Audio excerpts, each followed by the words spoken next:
Figure it out. Hello, this is Adam Koralik from Figured Out Productions. The following video is a video of some kind, and I hope you enjoy it. Hey guys, it's Adam here, and welcome to PlayLoad. This is all my video game pickups for the month of February 2025. As you can see, not an extremely crazy month. Mostly, you know, it's a shorter month. It's the shortest one. And also, if I'm really brutally honest, I got a ton of stuff in Japan back in December, January. In fact, at the time of this video's release, there's still another Japanese pickups video. So in other words, I didn't really need to go out and get a ton of stuff. But that said, I obviously did get some things, so of course we're going to talk about it. Now, before we do that, though, if you guys do me a favor, please like this video, comment down below, and subscribe if you've never done that before. Check out all the social media stuff in the description: Twitter, Instagram, Facebook, Discord, Patreon, Spreadshirt, Travel Channel, etc. I appreciate the support on those platforms. Thank you so much. Let's get into it. So we're gonna kind of sort of do this backwards. So the majority of the stuff you see in front of you, I actually got here at home in Chicago, where I almost never actually go out and pick up video games. I had to go out, it doesn't matter why, but I had to go out to the suburbs for a little bit, and I was like, oh, I'm out there, I'll kill some time. And I went to Half Price Books, and that's where I got all this stuff from.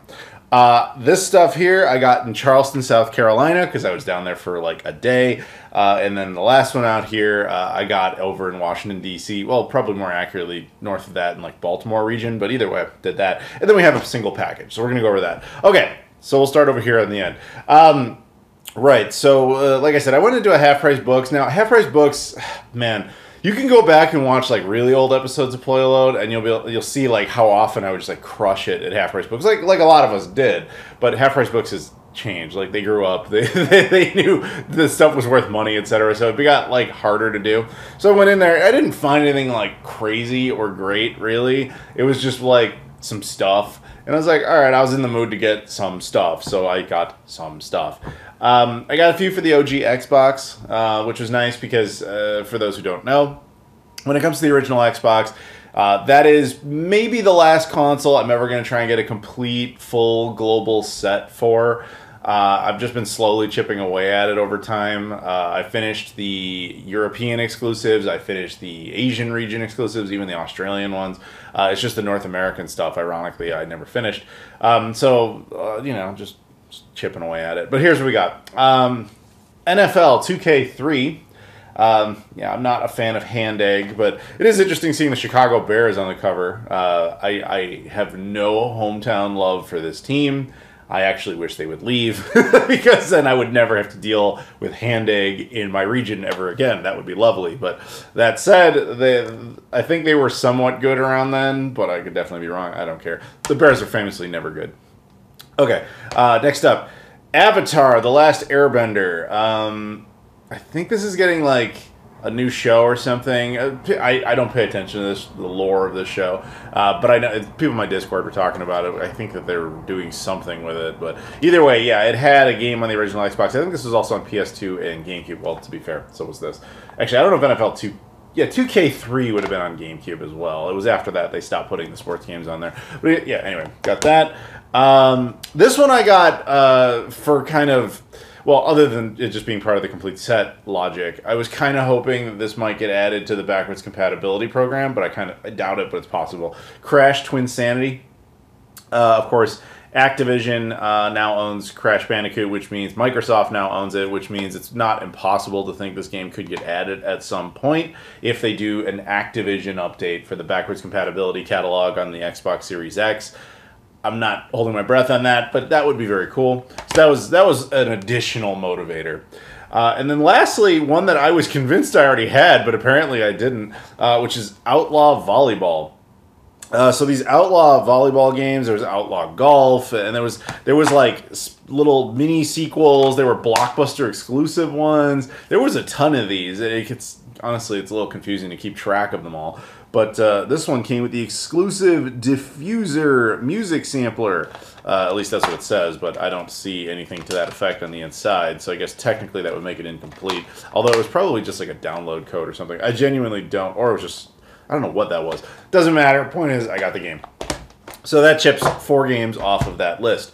Next up, I actually got a couple of 360 games. It's funny, actually. So I pick up a lot of 360 stuff in other countries when I can, because I'm into exclusives and regional stuff. But again, it's the same North American problem where I just kind of go like, I'll get to it eventually. So I never really get around to it. But that said, we got a couple. One that's famously terrible, but I was surprised to realize I didn't actually have. I even broke a rule to get it, which is Sonic Free Riders. Not a good game. Kinect game, too. And it's a Platinum Hits version. But it was crazy cheap, so I was like, well, whatever, fine. But yeah, I should have, in hindsight, I probably should have got the regular edition, but whatever, it was there. So, it's if the game wasn't famously garbage, then I might have been more willing to hold out, but whatever, it's off the list, and it's a Sonic game, technically. And then this one was a better set. Devil May Cry HD Collection. Having the original PS2 trilogy on the 360, enhancements and all that sort of stuff. Although, I could be wrong, but I think they've re-released this again since then. Honestly, I don't even remember. But either way, there you go. So I was happy to get those. And then up for the PlayStation 2, I actually picked up a game. This one was the only one that cost anything, like of any substance, but it really wasn't that bad. We got War of the Monsters. This is actually a pretty cool game. It's basically like... You guys remember the Godzilla Destroy All Monsters? I mean, I'm wearing a Godzilla shirt. The Godzilla Destroy All Monsters games for like the Xbox, GameCube, etc. Or Godzilla Unleashed, I think it was on PS2 and Wii. This is basically the same game, but with, like unlicensed, not Godzilla licensed monsters.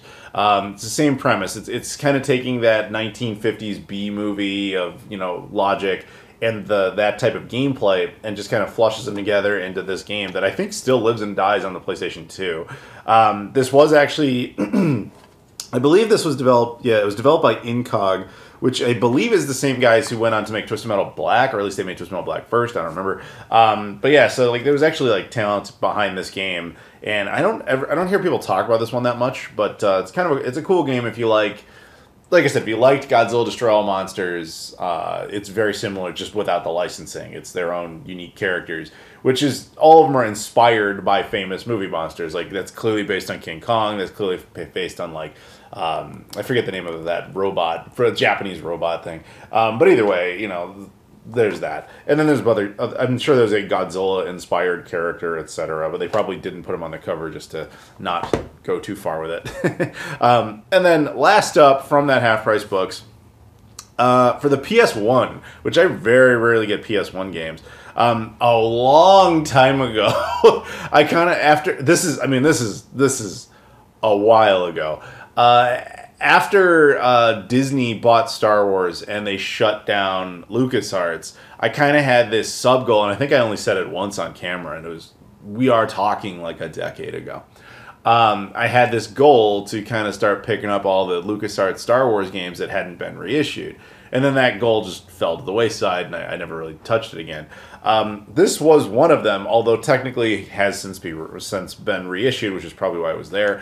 Star Wars Dark Forces. PS1 game, if I remember correctly. It's basically an FPS in that weird phase right before, I believe, Phantom Menace was even out. Yeah, this is 94 they were starting production on this. So this was a very early PS1 game. So this is before even the Trilogy Special Edition. Like, this game, the gap between the launch of Star Wars in 1977 and the release of this is smaller than the gap between the Star Wars Special Editions and now, which is depressing. But yeah, so they didn't exactly know what to do with Star Wars at the time. So in this case, they were just kind of taking elements of the original trilogy and just making an FPS out of it. So you got Boba Fett, you got Jabba, you got Stormtroopers, that kind of thing. This game has since been reissued on modern platforms. I think actually Limited Run did the physical edition. So that's probably why this game is not nearly as valuable as it used to be. Not that it was ever like crazy expensive, but that explains why it was there. Anywho, and it also has a lot of FMV stuff in it because that was still that era. So that's kind of interesting. Okay, got that. That was cool. Now, Charleston, South Carolina. So my buddy and I, Sunshine, that's his name, we were out in the East Coast. He lives out in the greater Washington, D.C. area.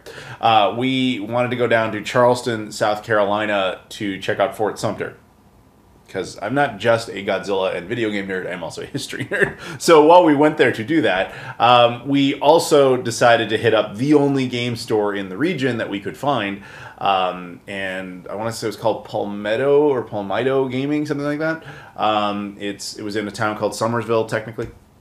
And, you know, it was a cool store. It wasn't, like, insane. It was fine. And we picked up a couple of items. One was a promo item for the original Xbox. You know, like I said, going for a full set. But I also like my promos. But usually I just kind of leave them for outside the U.S. In this case, I was like, whatever. This is the Ultimate Halo Companion DVD set. I don't know what this came with. It has its own SKU. So it was either sold or, you know, scanned in some separate capacity at some store. I don't know. Inside, it has 2 discs. One is actually just a DVD, which has a bunch of Halo footage on it. The other is just a demo disc of Exhibition.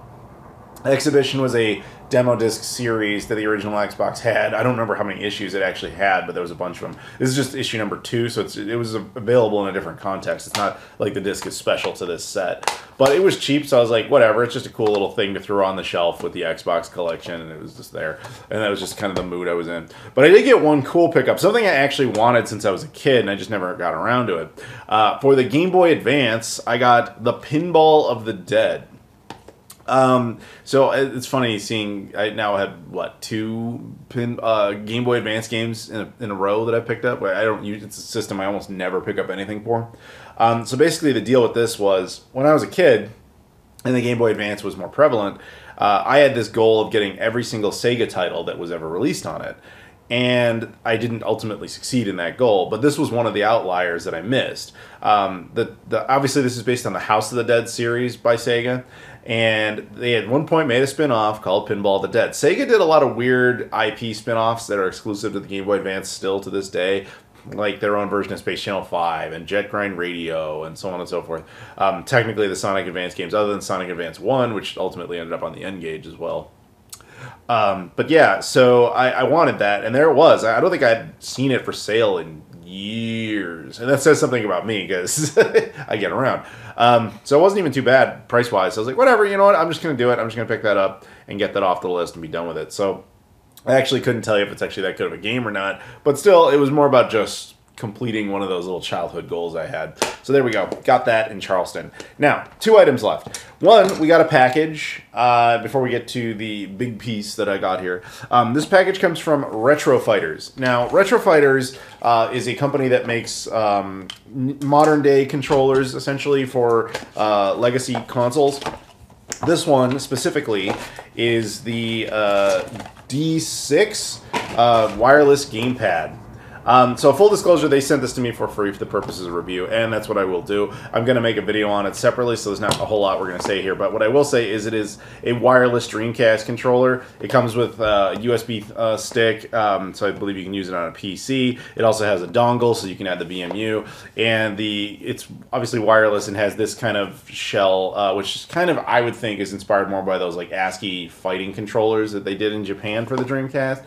But again, we will talk more about this at that time. It's also compatible with the Switch and the PC. But we'll just leave that there for now. So stay tuned. There will be a video on that at some point. So huge shout out to Retro Fighters. If you want one, though, I'll put a link in the description so you can check it out. Lastly, the only thing this month I spent any kind of real money on was at a store in, I guess it would have been the Baltimore region, although I don't remember the name of it offhand. Cartridges Galore. That was what it was. It's a store called Cartridges Galore. And I wasn't planning to get anything, and I had seen this one. We did a whole day of game hunting, so there's going to be a whole video on that as well at some point. And I had been seeing this one game at a couple of different stores, and it was super expensive everywhere. It's been on my list for a long time, and I just never pulled the trigger on it because it was super expensive. Cartridges Galore had it for like a lot less. It was still expensive, but a lot less than the other stores. And I thought, I hadn't bought anything all day. I hadn't, at that point, I don't think I'd gotten any games this month. And so I was like, I'm going to do this. And so I did. Resident Evil Code Veronica X for the GameCube. So here's the thing. I liked Resident Evil games, the original ones. I very much enjoyed those. This one, of course, still has not had any sort of remake. It has been reissued, like on the 360 and stuff like that. It's actually, the 360 version is even backwards compatible. You can play it on the Series X or Series S right now. digitally. This one, though, my GameCube goal is different than, say, my Xbox goal. The Xbox goal is like, I want the full global set. The GameCube, I want the full global set minus everything that ever appeared on the original Xbox. Now, famously back in the day, because I remember when they did this deal, Nintendo had an exclusivity deal on the Resident Evil games for a minute there, so they kind of had everything all on that system to try and make the system appeal as more mature than its kiddie image at the time. This one was kind of interesting because it was originally built as a Dreamcast exclusive, and that was the thing. It was a big Dreamcast game. And then Code Veronica X was an updated version with extra features and bugs worked out, stuff like that. Technically, what's even more annoying about it is that that version of the game, Code Veronica X, does actually exist on the Dreamcast, but in Japan only. And that version has actually been patched to be English translated, so you can actually play X on the Dreamcast in full English. So this release was particularly annoying to me because I already owned it on the Dreamcast. I even owned I believe I own the 360 version as well. And it's a game Capcom inevitably will remake. And it's also, so it's not like there was any great reason to have it on the GameCube other than to just complete that part of the set, which is the only reason I really did it, other than the fact that I just like Resident Evil. But that made it especially annoying because it was expensive. But sometimes you just have to do that. Sometimes you just, if you're into collecting stuff and there's just a thing you want, you're just going to have to bite the bullet and just get that thing and just be like, I'm done with it, it's fine, it's done. Of course, the game itself is 2 discs, both successfully archived, so all good on that end. But yeah, no, I don't regret the pickup. It's nice to have it, and now I have all the Resident Evil GameCube games, unless I'm forgetting something, but I'm pretty sure I do. So yeah, that one was always just an annoying little glitch in the list there, but yeah, that's done now, so I'm happy about that, even though it annoys me, because obviously if you wanted it, like say on the PlayStation 2, the PS2 version is very cheap. I already have the Dreamcast version, etc. But just, it's my own collecting rules. That's what I wanted, so I had to do it. And these are the kind of annoying bumps that appear along the way. Oh well. Anyway, so that will do it.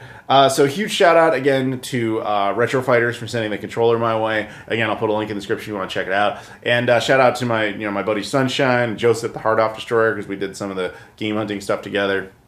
And I want to, of course, thank you guys very much for watching. So if you guys could do me a favor, though, if you could like this video, comment down below, subscribe if you've never done it before, and check out all the social media stuff in the description: Twitter, Instagram, Facebook, Discord, Patreon, Spreadshirt, Travel Channel, etc. I appreciate the support on all those platforms. Also, again, there will be another pickups video from Japan very soon, and a lot of game hunting videos. It ended up being 7 Japanese game hunting videos, and then there's one on this whole like Washington, D.C. thing. So I hope you guys like those, because there's a bunch of that coming. Obviously, there'll be a review on that thing as well. Anyway, thank you so much for watching, and I'll see you all later.